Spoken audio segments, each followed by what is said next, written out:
নমস্কার বন্ধুরা, মেঘার সাথে বাঙালিয়ানার আরও একটি নতুন পর্বে আপনাদের সবাইকে স্বাগত।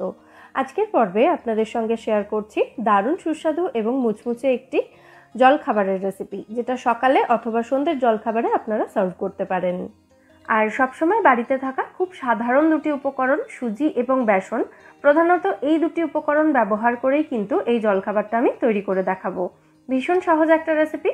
তাহলে চলুন আর দেরি না করে আজ এই রেসিপিটাই দেখে নেওয়া যাক। প্রথমেই একটা বড় বাটির মধ্যে আমি নিয়ে নিচ্ছি মেজারিং কাপের হাফ কাপ পরিমাণে সুজি, আর যতটা সুজি নিয়েছি ততটাই বেসন নিয়ে নিচ্ছি। পার্টিকুলার যে কোনো একটা বাটিতে বা কাপে করে এই দুটো উপকরণ মেপে নেবেন, তাহলে দুটো উপকরণের পরিমাণ একদম সমান হবে। এবার অল্প অল্প করে জল দিয়ে একটা তারের হুইস্কারের সাহায্যে আমাদেরকে একটা পাতলা ব্যাটার তৈরি করে নিতে হবে। একসাথে বেশি জল দিয়ে দেবেন না, তাহলে কিন্তু ব্যাটারের মধ্যে লাম্পস থেকে যাবে। প্রথমে এক বাটি জল দিয়ে আমি ভালো করে এটাকে মিশিয়ে নিয়েছি, তারপর এর মধ্যে আরও এক বাটি জল দিয়ে ব্যাটারটাকে পাতলা করে নিলাম। এখানে জলের কোনো নির্দিষ্ট পরিমাণ আমি বলিনি, কারণ একটা পাতলা ব্যাটার বানালেই হলো। তো সুজি এবং বেসনের একটা পাতলা ব্যাটার আমি তৈরি করে নিয়েছি। এবার চলে যাচ্ছি পরবর্তী স্টেপে। একটা কড়াই ভালো করে গরম করে তার মধ্যে আমি জাস্ট 1 চা চামচ মতো তেল দিয়েছি। তেলটা ভালো করে গরম হয়ে যাওয়ার পর এর মধ্যে দিয়ে দিচ্ছি 1 চা চামচ কালো সর্ষে, 1 চা চামচ গোটা জিরে এবং 1/4 চা চামচ মতো জোয়ান। ফোড়নটাকে খুব ভালো করে ভেজে নিতে হবে। মোটামুটি 1 মিনিট মতো ফ্রাই করার পর যখন দেখবেন জিরের কালারটা এরকম ব্রাউন হয়ে গেছে এবং সর্ষেটা এরকম ফাটতে শুরু করেছে, তখন এর মধ্যে দিয়ে দিতে হবে 1 চা চামচ গ্রেট করা আদা এবং 1 চা চামচ গ্রেট করা কাঁচা লঙ্কা।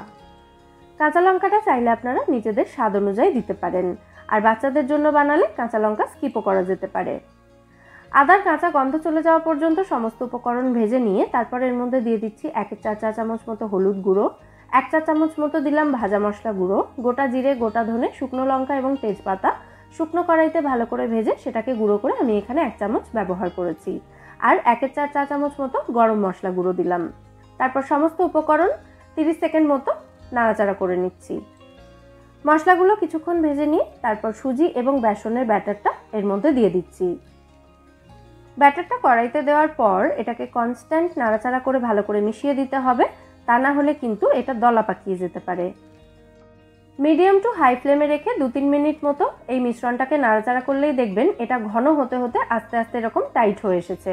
তো এই সময় এর মধ্যে দিয়ে দিতে হবে স্বাদ অনুযায়ী নুন। প্রথমেই নুন দিয়ে দেবেন না, তাহলে কিন্তু নুনের পরিমাণটা বেশি হয়ে যাওয়ার চান্স থাকবে। এইভাবে কিছুক্ষণ রান্না করতে করতেই দেখবেন মিশ্রণটা আস্তে আস্তে একদম এরকম শুকিয়ে একটা ডোয়ের মতো ফর্ম করেছে, আর এই সময় মিশ্রণটা কিন্তু কড়াই থেকে ছেড়ে আসবে। তো এই সময় এর মধ্যে আমি দিয়ে দিচ্ছি 1 মুঠো মতো ধনেপাতা কুচি। আবারও ভালো করে সমস্ত উপকরণ মিশিয়ে দিচ্ছি। এবার সবশেষে এর মধ্যে দিয়ে দিচ্ছি 1/2 চা চামচ মতো চিনি আর 1 চা চামচ মতো পাতিলেবুর রস।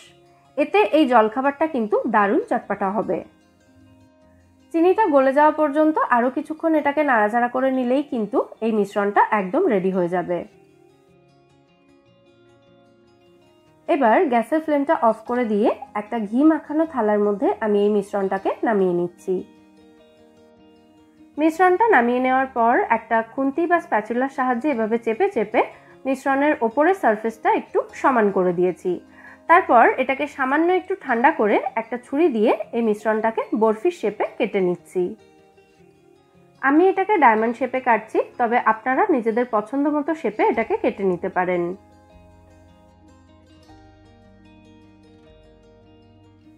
কাটা হয়ে গেলে পিসগুলোকে এভাবে একটু আলাদা করে দিচ্ছি। মিশ্রণটাকে একটু ঠান্ডা করে নিয়ে যদি এগুলোকে কাটা হয় তাহলে পিসগুলো মোটামুটি ঠিকঠাক হবে। মোটামুটি যে পিসগুলো এরকম একটু ঠিকঠাক বরফির মতো হয়েছে সেগুলোকে আমি এভাবেই রেখে দিচ্ছি, আর সাইডের যে ছোট ছোট পিসগুলো যেগুলো একটু এবড়ো খেবড়ো হয়েছিল সেগুলোকে আমি গোল গোল শেপ দিয়ে দিচ্ছি। আপনারা চাইলে পুরো মিশ্রণটা ব্যবহার করেই কিন্তু এরকম গোল গোল কাবাব বা টিক্কির মতো শেপে এগুলোকে তৈরি করতে পারেন। দেখুন আমাদের বরফি টিক্কি সবাই এখানে একদম রেডি হয়ে গেছে ফ্রাই হতে যাওয়ার জন্য। তো এবার এগুলোকে ফ্রাই করার জন্য একটা ফ্রাইং প্যানের মধ্যে আমি 2 চা চামচ মতো তেল দিয়ে দিলাম। আমি খুব সামান্য তেল ব্যবহার করে এগুলোকে ফ্রাই করছি, তবে আপনারা চাইলে এগুলোকে কিন্তু ডিপ ফ্রাইও করতে পারেন, সেক্ষেত্রে এগুলো কিন্তু বেশি মুচমুচে হবে খেতে। দেখুন আমাদের বরফি, টিক্কি সবকটাকেই আমি তেলের মধ্যে দিয়ে দিয়েছি ফ্রাই করার জন্য। এবার গ্যাসের ফ্লেমটা মিডিয়াম টু হাইতে রেখে এগুলোকে ফ্রাই করে নিতে হবে 2 থেকে 3 মিনিট সময় নিয়ে। সুজি, বেসন সব কিছুই কিন্তু একদম ভালোভাবে রান্না করাই রয়েছে, এগুলোকে জাস্ট ওপরের পার্টটাকে ভালো করে ফ্রাই করে নিলেই কিন্তু এগুলো রেডি হয়ে যাবে।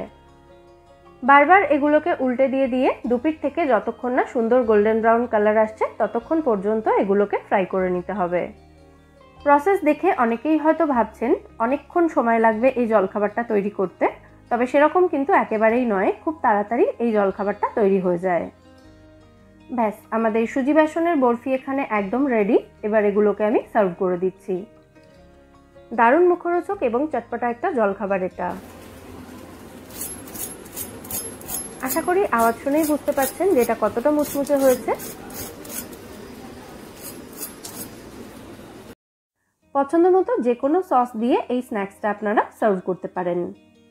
যেহেতু এই জলখাবারটা আমি একদম নিরামিষভাবেই বানিয়েছি, তাই এর সাথে আমার বাড়িতে বানানো নিরামিষ টমেটো কেচাপই আমি সার্ভ করেছি। এই টমেটো কেচাপের রেসিপিও কিন্তু আমার চ্যানেলে অলরেডি রয়েছে, আপনারা যারা দেখেননি তারা দেখে নিতে পারেন। লিংক আমি ডেসক্রিপশন বক্স আর কমেন্ট সেকশনে দিয়ে দেব।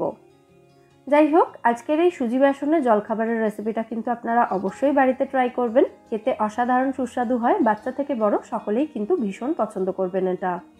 আর আজকের এই রেসিপিটা যদি আপনাদের ভালো লেগে থাকে, ভিডিওটাকে বরাবরের মতো একটা লাইক এবং শেয়ার করার অনুরোধ রইল। সাথে আমার চ্যানেলটাও সাবস্ক্রাইব করার অনুরোধ রইল যদি এখনও না করে থাকেন, অথবা আপনি যদি আমার চ্যানেলে নতুন দর্শক বন্ধু হয়ে থাকেন। পাশে থাকা বেল আইকনটা ক্লিক করে অল নোটিফিকেশন অপশানটাও অন করে দেবেন, তাতে আমি যখনই কোনো নতুন রেসিপি ভিডিও আপলোড করব চ্যানেলে, তার নোটিফিকেশন সবার আগে আপনার কাছে পৌঁছে যাবে এবং আপনি কোনো ভিডিও মিস করবেন না। ফিরে আসবো নতুন কোনো রেসিপি নিয়ে। সবাই সুস্থ থাকবেন, ভালো থাকবেন এবং সবাইকে খুব ভালো রাখবেন।